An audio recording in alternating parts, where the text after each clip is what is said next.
প্রিয় শিক্ষার্থী, আজ আবার অনেক দিন পর, প্রায় এক সপ্তাহ পর তোমাদের সাথে আবার দেখা। ক্লাসের ধারাবাহিকতায় আজকে তোমাদের বিভীষণের প্রতি মেঘনাদ যে কবিতাটি রয়েছে, এটি মহাকাব্যের অংশ। সেই কবিতার যে অংশটুকু দেয়া আছে তা নিয়ে কথা বলবো। গতদিন বলেছিলাম এই বিভীষণের প্রতি মেঘনাদ যে কবিতাটি রয়েছে তার পূর্বের যে কাহিনীটি, ষষ্ঠ স্বর্গে এসে আমরা দেখেছিলাম যে মেঘনাদ সে প্রমোদ বাগানে আছে তার সখীদের সাথে। এরই মাঝে বীরবাহু সহ অনেকেই মারা গিয়েছে। বীরবাহু ছিল রাবণের আরেক সন্তান, যার জন্য তার মা তাকে কি করছিল, রাবণকে দোষারোপ করছিল যে এই মৃত্যুর জন্য তুমি দায়ী।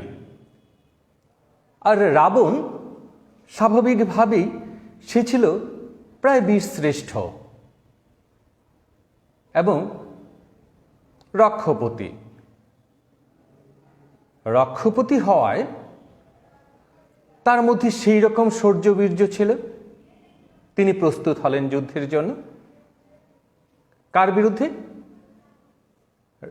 রাম, লক্ষ্মণ আর সেই হনুমান বাহিনীর বিরুদ্ধে, বানর বাহিনীর বিরুদ্ধে।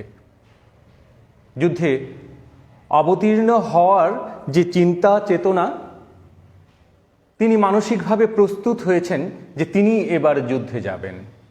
কিন্তু এ কথা যখন মেঘনাদ জানল, মেঘনাদ জানার পরই মেঘনাদ চিন্তা করল যে যুদ্ধে পিতা নয়, সে যাবে। আর মেঘনাদ তাদের মধ্যে ছিল অন্যতম। যুদ্ধে এত বেশি পারদর্শী ছিল, সে মেঘের আড়াল থেকেও যুদ্ধ করতে পারত এবং ইন্দ্রকেও সে যুদ্ধে হারিয়েছে। কিন্তু এই যুদ্ধে দেখা যাচ্ছে বড় বড় বীররা পরাজিত হচ্ছে। তার জন্য বাবা বললেন, অর্থাৎ রাবণ বললেন যে যুদ্ধে যাওয়ার আগেই তোমাকে নিকুম্ভিলা যজ্ঞ করতে হবে। সেই নিকুম্ভিলা যজ্ঞাগারে ইষ্ট দেবতা আগুনের পূজা করতে হবে, অগ্নিদেবতার পূজা করতে হবে। এবং এই পূজা করার পরে, এই যজ্ঞ করার পরে তাকে কেউ পরাজয় স্বীকার করাতে পারবে না, সে কারো কাছেই পরাজিত হবে না। যেহেতু এই অবস্থাটি রয়েছে, সুতরাং যুদ্ধে যাওয়ার আগে এই নিকুম্ভিলা যজ্ঞাগারে যজ্ঞটা করে নেওয়াই বোধহয় শ্রেয়। আর সেই প্রেক্ষাপটে আমরা যে বিষয়টি দেখি, সেই প্রেক্ষাপটে দেখি যে নিকুম্ভিলা যজ্ঞাগারে যখন যুদ্ধ করছে, যে যজ্ঞ করছে, সেই যজ্ঞের একটি অবস্থানে এসে এই বিষয়টি আমরা খেয়াল করতে পারব। আজকের বিষয় হচ্ছে বিভীষণের প্রতি মেঘনাদ। বুঝাই গেল যে এই ক্ষেত্রে মেঘনাদ বিভীষণের জন্য কিছু বলবে। কি বলবে তাহলে? আমরা শুরু থেকেই দেখি। এতক্ষণে অরিন্দম কহিলা বিষাদে, জানিনু কেমনই আসে লক্ষণে পশিল রক্ষপুরে। হায় তা তো উচিত কি তব এ কাজ, নিকষা সতী তোমারে জননী, সহুদর রক্ষশ্রেষ্ঠ, শূলশম্ভু নিভ কুম্ভকর্ণ, ভাতৃপুত্র বাসবী বিজয়ী। কি বুঝতে পারলাম? শুরুতেই বলছে কিছু শব্দকে আমরা দেখি। এতক্ষণে মানে দীর্ঘ সময় পেরিয়ে গেল, তারপরে বলতে শুরু করলো। কে বলল? অরিন্দম। অরিন্দম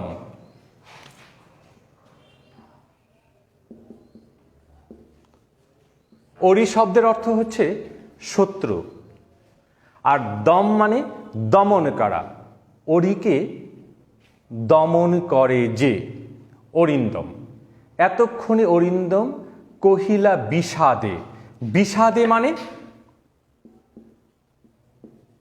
আমরা এই শব্দটি ব্যবহার করি বিষাদ ভরে, দুঃখ ভরে। বঙ্গবন্ধু শেখ মুজিবুর রহমান বলেছিলেন দুঃখ ভারাক্রান্ত হৃদয়ে, ঠিক বিষাদে হচ্ছে এটি। জানিনু, জানিনু,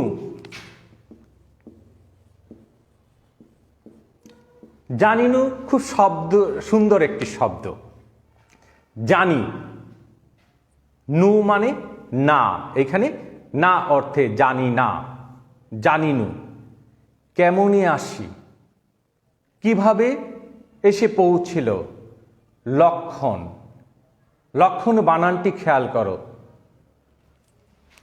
ল এখানে লেখা আছে, ল ক্ষীয়, তারপরে ম, তারপরে মূর্ধন্য। আমি তারপরে এটি ব্যাখ্যায় যাব। লক্ষণ, লক্ষণ হচ্ছে রামের ছোট ভাই। পশিল রক্ষপুরে, রক্ষপুর, রক্ষপুর মানে রাক্ষসপুরী। আর এই জায়গাটি হচ্ছে রাক্ষসপুরী হওয়ার পরও নিকুম্ভিলা যজ্ঞাগারে লক্ষণ গিয়ে পৌঁছে গিয়েছিল। হায় তাত, হায় শব্দটি দুঃখ ভারাক্রান্ত হৃদয়েই বলা হয়। হায় কি কষ্ট করছে শীতে এই শিশুটি, হায় ওর কি হবে, এই যে হায়। তাত মানে কাকা, আমরা বাংলাদেশিরা তাকে বলি চাচা। হায় তাত উচিত কি তব এ কাজ। কেন এই কথাটি বলেছে? তাহলে একটু পিছনে যাই। নিকুম্ভিলা যজ্ঞাগারে ব্যস্ত হয়ে আছে মেঘনাদ, ইষ্ট দেবতার পূজা করছে, যজ্ঞ করছে। সেই যজ্ঞাগারে হঠাৎ করে এসে পৌঁছল কে? লক্ষণ। লক্ষণ পৌঁছেই কি করলো? সে অস্ত্রে সজ্জিত, আর তখন মেঘনাদ বিনা অস্ত্রে ছিল, কারণ সে মনোনিবেশ করেছে কিসে? যজ্ঞে, আহুতি দিচ্ছে যজ্ঞে। সুতরাং তার হাতে এই নিরস্ত্র মানুষটিকে যুদ্ধের আহ্বান জানিয়েছে। কে জানিয়েছে? লক্ষণ। কিন্তু এই রাক্ষসপুরীতে লক্ষণের তো প্রবেশ করার কোনো সুযোগ ছিল না। আর এই যে যজ্ঞ করছে এইটিও তো লক্ষণের জানার কথা নয়। তাহলে লক্ষণে কিভাবে জানল? পিছনের ঘটনাটি এরকম, যখন রাম এবং লক্ষণ, বিশেষ করে রাম জানতো যে যখন এই অগ্নি উপাসনা করে মেঘনাদ যুদ্ধে আবির্ভাব ঘটবে, মেঘনাদের যুদ্ধে আবির্ভাব ঘটবে, তাকে কেউ পরাজয় স্বীকার করাতে পারবে না। আর তাকে পরাজিত করতে পারবে না বিধায় এই যুদ্ধটি ব্যর্থ হয়ে যাবে। তখন তিনি চিন্তিত। এমন সময় রামের ওখানে আবির্ভাবকার বিভীষণের, এবং বিভীষণের সাথে যুক্ত হয়ে লক্ষণকে পাঠানো হলো মায়া জালে আবদ্ধ করে। কোথায়? রাক্ষসপুরীতে, যেন তাকে কেউ দেখতে না পায়। এই জন্যই বলা হয় ঘরের শত্রু বিভীষণ। তার জন্য তাকে প্রশ্ন করছে, হায় তাত উচিত কি তব এ কাজ। তুমি যে কাজটি করেছ সে কাজটি কি তুমি ঠিক করেছ? কিন্তু আশ্চর্য হলেও সত্য, এই মেঘনাদ থেকে যখন যুদ্ধের আহ্বানে জানায়, তার হাতে তখন কুশাকুশি ছিল। এখন কুশাকুশি কি? এই দুটি প্রশ্ন তোমাদের হতে পারে, বিশেষ করে মুসলিম ছেলে মেয়েদের এটি হওয়ারই কথা। হিন্দু পূজার মধ্যে ছোট্ট দুটি পাত্র থাকে, যে পাত্রের মধ্যে জল ভরে রাখা হয়। এরকম একটি পাত্র, তার ভিতরে ঠিক একই রকমের আকৃতির আরেকটি ছোট্ট পাত্র থাকে। এই পাত্র দ্বারা জল, দূর্বা, মধু সহ যা যা আছে এইটি দিয়ে আহুতি দেওয়া হয়। এটি দিয়ে আঘাত করেছিল, এই পাত্রটি দিয়ে লক্ষ্মণকে আঘাত করেছিল কে? মেঘনাদ। লক্ষ্মণ কিন্তু মূর্ছা গিয়েছিল সেই আঘাতে। সেখান থেকে বেরোতে চেষ্টা করেছে, সাথে সাথে তার লক্ষ্য পড়ল তার কাকার দিকে, তাতর দিকে লক্ষ্য পড়ার সাথে সাথে সে বুঝতে পারলো যে লক্ষ্মণ কিভাবে এসে রাক্ষসপুরীতে পৌঁছল। তার জন্য বলছে, তুমি কে? তোমার পরিচয়টি কি? তুমি কাকা বিভীষণ, তুমি কে? তোমার ভাই হচ্ছে রাক্ষস শ্রেষ্ঠ, তোমার ভাই হচ্ছে রাক্ষসপুরীর শ্রেষ্ঠ দিনের রাজা। তোমার মা নিকষা সতী, যিনি বিদুষী নারী ছিলেন, এবং তিনি যা বলতেন তাই নাকি হতো। আর শূলশম্ভু নিব কুম্ভকর্ণ। কুম্ভকর্ণ সম্পর্কে বলা হয় যে 6 মাস ঘুমাতো, 6 মাসে জেগে থাকতো।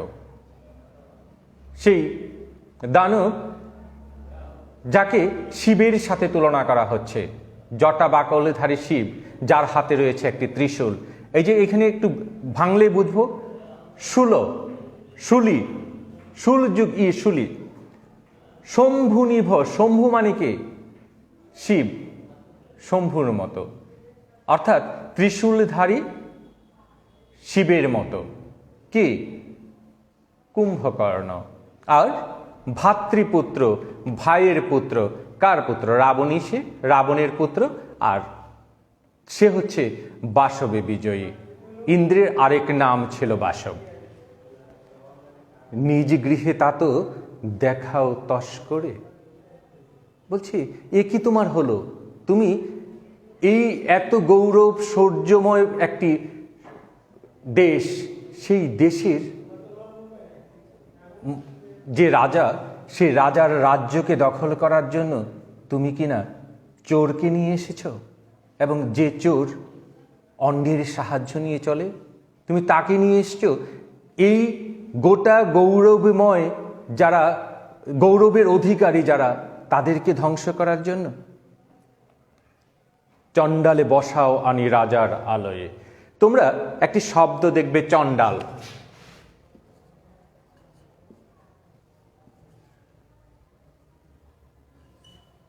এটা মূর্ধন্য ডয় সংযুক্ত। এইখানে এই চণ্ডাল শব্দের অর্থ তোমরা অনেক জায়গায় পাবে নিম্ন বর্ণ, কিন্তু তার বেশি কিছু না। অনেক জায়গায় অনেকেই বলছে চণ্ডাল মানে হচ্ছে মুচি। না, চণ্ডাল হচ্ছে নিম্নবর্গীয়। হিন্দুদের 4টি বর্গ রয়েছে, ব্রাহ্মণ, ক্ষত্রিয়, বৈশ্য, শূদ্র। কি কি? ব্রাহ্মণ, ক্ষত্রিয়, বৈশ্য, শূদ্র। এবং পঞ্চম একটি বর্ণ রয়েছে, যেটা হচ্ছে অস্পৃশ্য বর্ণ। সেই অস্পৃশ্য বর্ণের একটা হচ্ছে চণ্ডাল, যারা মৃত সৎকার করে। মৃতদের সৎকার যারা করে তারা হচ্ছে চণ্ডাল। এটি হচ্ছে পঞ্চম বর্গ, অস্পৃশ্য বর্গ। তাদেরকে ছুঁলেও যাতে যায়, স্নান করতে হয়। যাই হোক, বলছে যে সেই রকম নিম্নবর্গের একজনকে তুমি নিয়ে এসেছ রাজার আলয়ে, মানে রাজার বাসস্থানে। কিন্তু নাহি গঞ্জিত মা, তোমাকে আমি কোন রকম দোষারোপ, গঞ্জনা, দুঃখ দিতে চাচ্ছি না। গুরুজনে তুমি পিতৃতুল্য, তুমি পিতার সমতুল্য। তোমাকে গঞ্জনা দিই, দুঃখ দিই, সে সাহস আমার কোথায়? ছাড়োদ্বার, যাব অস্ত্রাগারে। বলছে তুমি দ্বারে দাঁড়িয়ে আছো, তুমি দ্বার ছেড়ে দাও, আমি অস্ত্রাগারে যাব। কেন অস্ত্রাগারে যাব? এই যে নিরস্ত্র আমাকে লক্ষ্মণ এসে কি করলো? যুদ্ধের আহ্বান জানিয়েছে, তার জন্য অস্ত্রাগারে যাব, অস্ত্র নিয়ে আবার ফিরে আসবো। পাঠাইব রামানুজে সমন ভবনে, মৃত্যুপুরীতে পাঠিয়ে দেব রামানুজ, রামযুগ অনুজ, রামানুজ।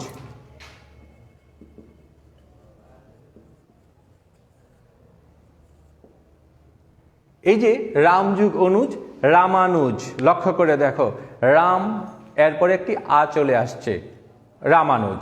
রামানুজে সমনে ভবনে লঙ্কার কলঙ্ক আজি ভঞ্জিব আহবে। যুদ্ধ করে লঙ্কার গায়ে যে কলঙ্ক লেগে আছে তাকে আজ আমি ঘুচিয়ে দেব। এই কলঙ্কটি কে? এই কলঙ্কটি হচ্ছে লক্ষণ। যে রাক্ষসপুরীতে কারো প্রবেশের সুযোগ নেই, সেখানে এসে প্রবেশ করেছে কে? লক্ষণ। সেটি তো হওয়ার কথা নয়, সেটি হতে দেওয়া যাবে না। আর হতে দেওয়া যাবে না দেখে সেই কলঙ্ককে মুক্ত করার জন্য আমাকে কি করতে হবে? তাকে হত্যা করতে হবে। এবং তাকে হত্যা করি আমি কি করব? আমি আমার এই মাতৃভূমির কলঙ্ক মিটিয়ে দেব। তারপরের অংশে দেখি,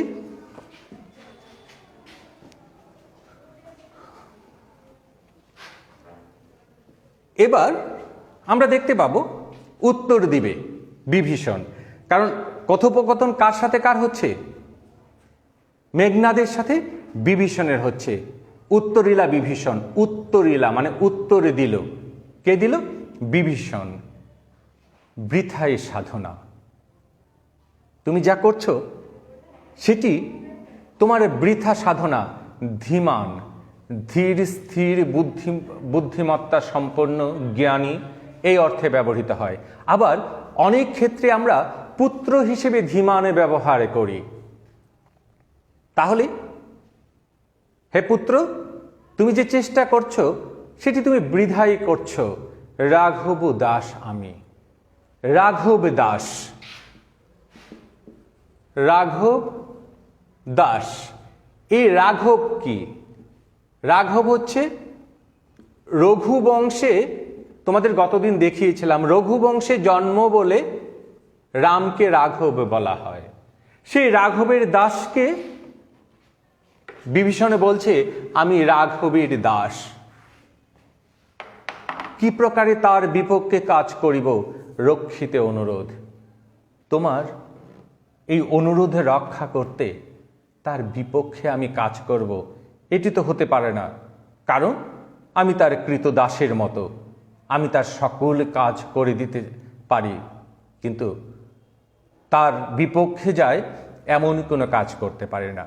তাহলে কেন বিভীষণ এই কাজটি করল? আমরা একটু পিছনে যাই, আর একটু পরে সামনের দিকে অগ্রসর হলেই সেটি বুঝতে পারব। উত্তরিলা কাতরে রাবণী। রাবণ যুগ ই রাবণী, রাবণের সন্তান।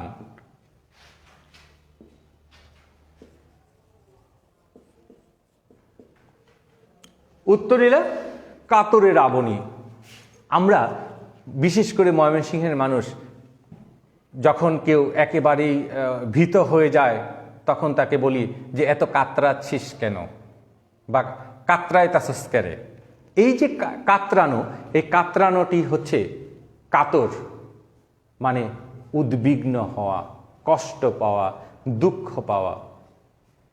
উত্তরিলা কাতরে রাবণী। হে পিতৃব্য, হে পিতার মতো, তব বাক্যে ইচ্ছে মরিবারে, তব বাক্যে ইচ্ছে মরিবারে। তোমার এই কথায় আমার ইচ্ছে করছে যেন আমি মরে যাই। রাঘবীর দাস তুমি, তুমি কিনা রামের দাস। কেমনই এ কথা আনিল, কেমনই ও মুখে আনিলে এ কথা, তা তো কহ এ দাসেরে। আমাকে তুমি বলো, কিভাবে তুমি এই কথা এনেছ? তোমার তো এই কথা মুখে আনার কথা না। পরি কি ভূতলে শশী যায় গড়াগড়ি ধুলায়? কখনো দেখেছ চাঁদকে মাটিতে গড়াগড়ি দিতে? তার আগের একটি লাইন আমি ইচ্ছাকৃত বাদ দিয়ে রেখেছি। কি বলছে এখানে?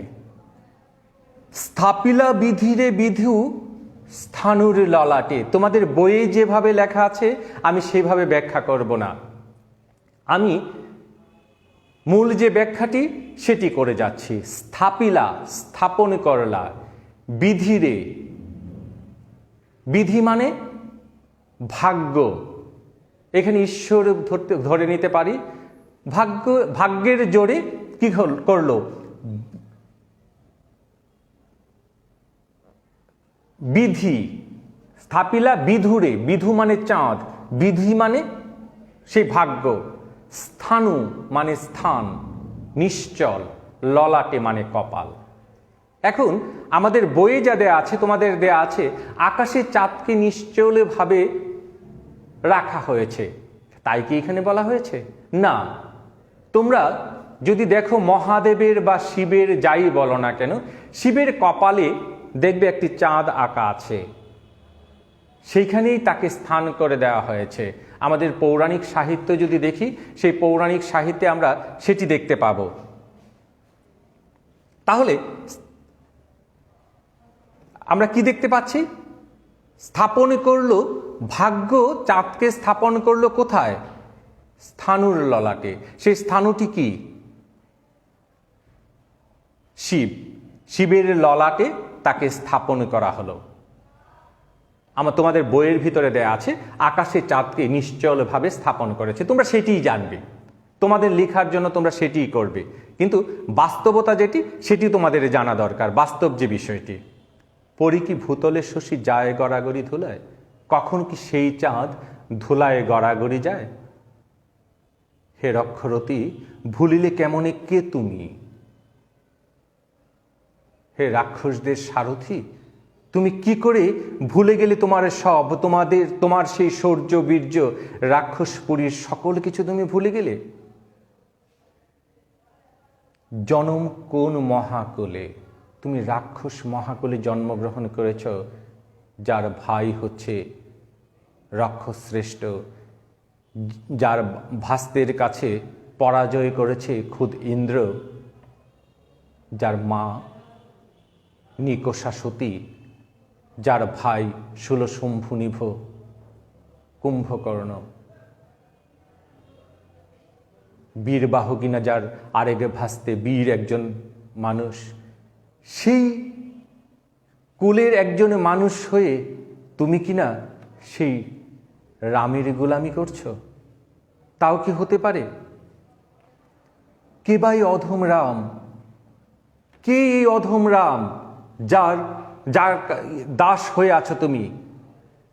তারপরে কিছু উদাহরণ দিচ্ছে, যেমন একটি উদাহরণ দিয়েছিল কি, স্থাপিলা বিধুরে বিধি স্থানুর ললাটে, পরে কি ভূতলে শশী যায় গড়াগড়ি ধুলায়। চাঁদ যেভাবে ধুলায় গড়াগড়ি যায় না, ঠিক তেমনি ভাবে স্বচ্ছ সরোবরে করে কেলি রাজহংস, পঙ্কজে কাননে যায় কি সে কভু প্রভু, পঙ্কিল সলিলে শৈবালের ধাম। রাজহাঁস স্বচ্ছ জলে, যেটিকে আমরা সরোবর বলি, যেখানে পদ্ম ফোটে, শাপলা ফোটে, সেই স্বচ্ছ জলের মধ্যে সে কি করে? খেলা করে। সে কখনো পঙ্কিল অর্থাৎ যেখানে কাদাযুক্ত সেই জলে সে কখনো যায় না। তাহলে এইখানে কাদাযুক্তটা কারা? সেই রাম লক্ষ্মণ। আর সরোবরকে রাক্ষস সমাজ, রক্ষপুর, শ্রীলঙ্কা যেটি বর্তমান। তাহলে এখানে আমরা কি দেখতে পাচ্ছি? তুলনা দিচ্ছে, উদাহরণ হিসেবে নিয়ে আসছে, আবার আনছে মৃগেন্দ্র কেশরী।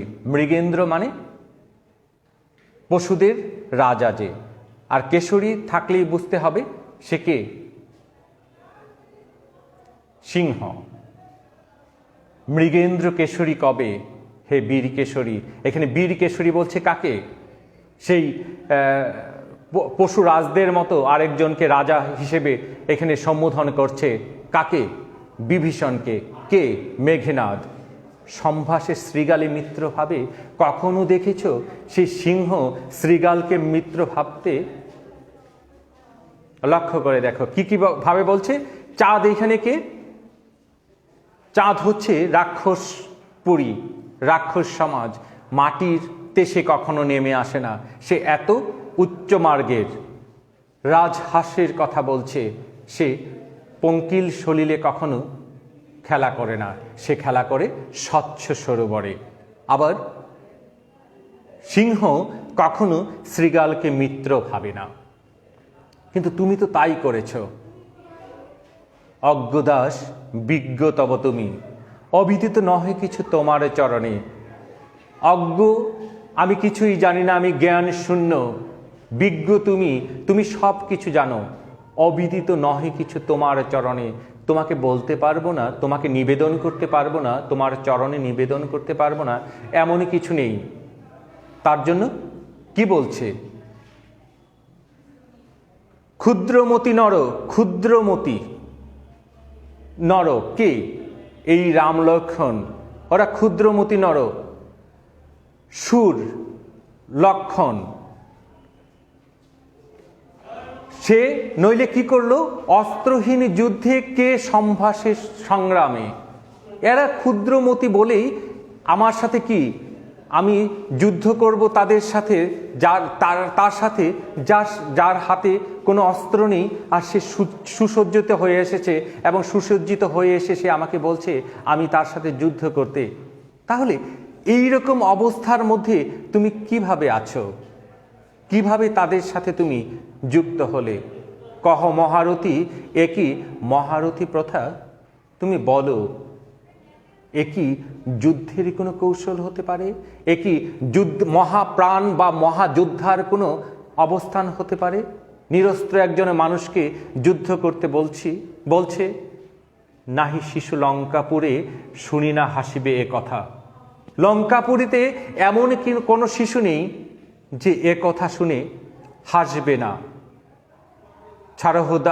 ছাড়হ পথ, আসিব ফিরিয়া এখনই। তুমি পথ ছেড়ে দাও, আমি এখনই ফিরে আসব। কেন ফিরে আসব? আমি অস্ত্রাগারে যাব, অস্ত্র নিব, ফিরে এসে কি করব? ওকে হত্যা করব। দেখিব আজি কোন দেব বলে, বিমুখী সমরে মোড়ে সৌমিত্র কুমতি। আমার সামনে যুদ্ধ করে কিভাবে জিতে যায়। সৌমিত্র মানে সুমিত্রার সন্তান বলে সে সৌমিত্র, তাকে বলছে সে কিভাবে যুদ্ধ করে আমার সাথে যুদ্ধ করে যেতে সেটি দেখব। কোন দেব বলে, কারণ দেবতার বল নিয়ে সে সামনে অগ্রসর হয়। কোন দেব বলে সেই কাজটি করতে পারে আমি দেখব। এবার নিজের বীরত্বের কথা বলছে। দেব দৈত্য নররণে সচক্ষে দেখেছ, রক্ষশ্রেষ্ঠ পরাক্রম দাসের। তুমি দেখেছ দেবতার সাথে আমার যুদ্ধ, দৈত্যের সাথে দেবতার যখন যুদ্ধ হয়েছে আমার শৌর্য বীর্য তুমি দেখেছ। মানুষের সাথে নরের সাথে যখন আমার যুদ্ধ হয়েছে তখনই তোমরা আমাকে দেখেছ আমার শৌর্য বীর্য। তাহলে রক্ষশ্রেষ্ঠ পরাক্রম দাসের, এই দাসের পরাক্রম অর্থাৎ শক্তি তুমি দেখেছ। কি দেখি ডরিব এ দাস হেন দুর্বল মানবে। তাহলে কেন, কোন কারণে আমি ভয় পেয়ে যাব এই দুর্বল মানবকে দেখে?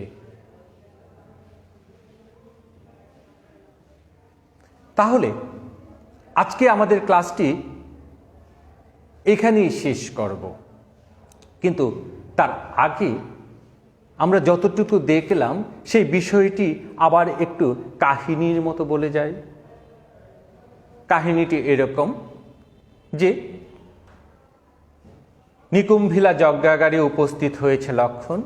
লক্ষণ উপস্থিত হয়ে তাকে যুদ্ধের আহ্বানে জানিয়েছে এবং যুদ্ধের আহ্বানে জানিয়ে বলছে তুমি আমার সাথে যুদ্ধ করো।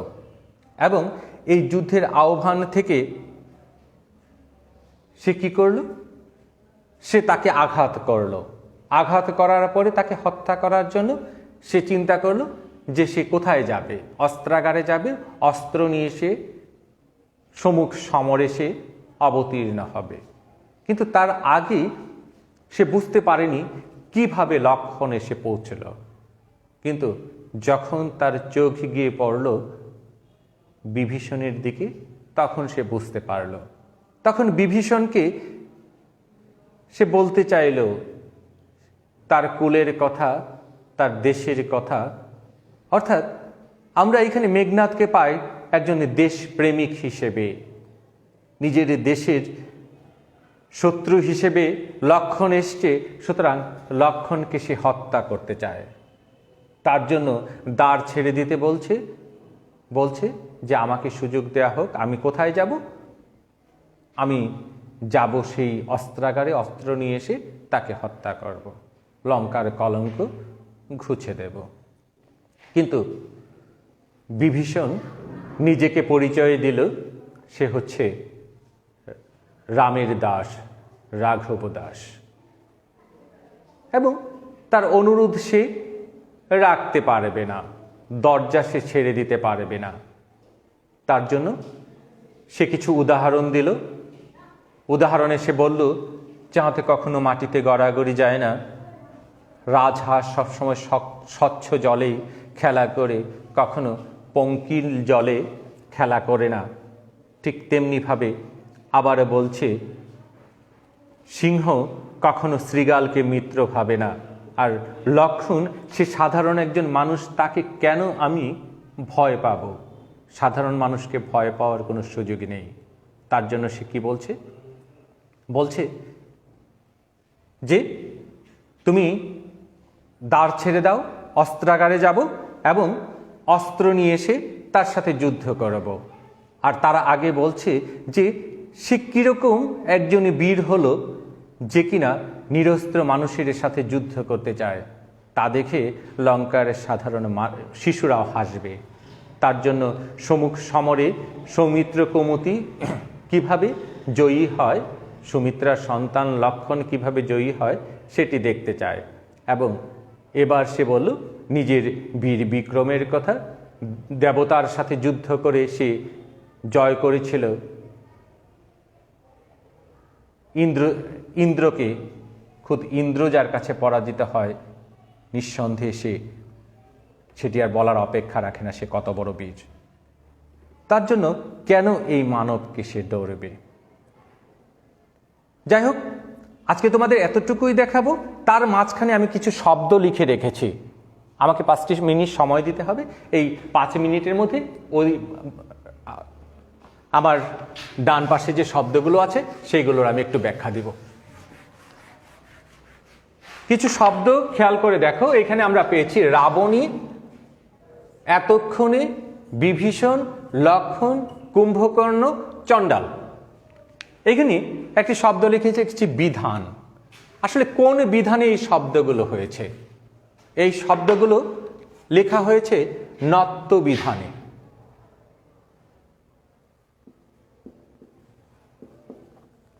নত্ব বিধানে অর্থাৎ নত্ব বিধানের তাহলে সংজ্ঞাটি জানা দরকার। নত্ব বিধানের সংজ্ঞাটি কি? তৎসম শব্দে, সবসময় তৎসম শব্দে নত্ব বিধানের ব্যবহৃত হয়। তৎসম শব্দে দন্তনু এর স্থলে মূর্ধন্যর যে ব্যবহার সেটি হচ্ছে নত্ব বিধান। লক্ষ্য করে দেখো, এতক্ষণ ক্ষিয় যুগ মূর্ধন্য। এই ক্ষিয়াতে কি আছে? মূর্ধন্যস্য, মূর্ধন্য যুগ মূর্ধন্য। এই মূর্ধন্যটি আমি আগে দেখছি না, এইখানে দেখছি মূর্ধন্যস্য। আর মূর্ধন্যস্য থাকার পরে যে নটি থাকবে সেটি স্বাভাবিকভাবে কি হবে? মূর্ধন্য হবে। রি র স, রি র স, তারপরে দন্তন্য না হয়ে কি হবে? মূর্ধন্য হবে। তারপরে বিভীষণ, একই ঘটনা, এই স আছে তার জন্য মূর্ধন্য হয়েছে। লক্ষণ, এই দেখো এইখানে একটু আছে, অন্যরকম আছে। ক্ষিয় যুগ ম যুগ মূর্ধন্য। এটির বিষয়টি হচ্ছে রি র স, তারপর কবর্গ পবর্গ অন্তস্তজ অন্তস্তয় হ অনুসার যদি থাকে তাহলে দন্তন্য না হয়ে মূর্ধন্য হবে। তাহলে সেটি দেখি একটু,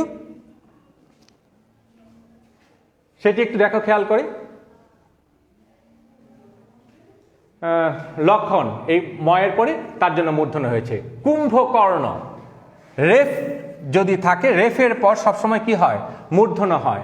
আর চণ্ডাল, দন্তনর পরে যদি ড থাকে, ড ট ঠ ড ঢ, ট বর্গীয় থাকে তাহলে মূর্ধন্য হয়। তাহলে আমরা নত্ব বিধানের 4টি বিধান এই কয়েকটি শব্দ থেকে পেয়েছে।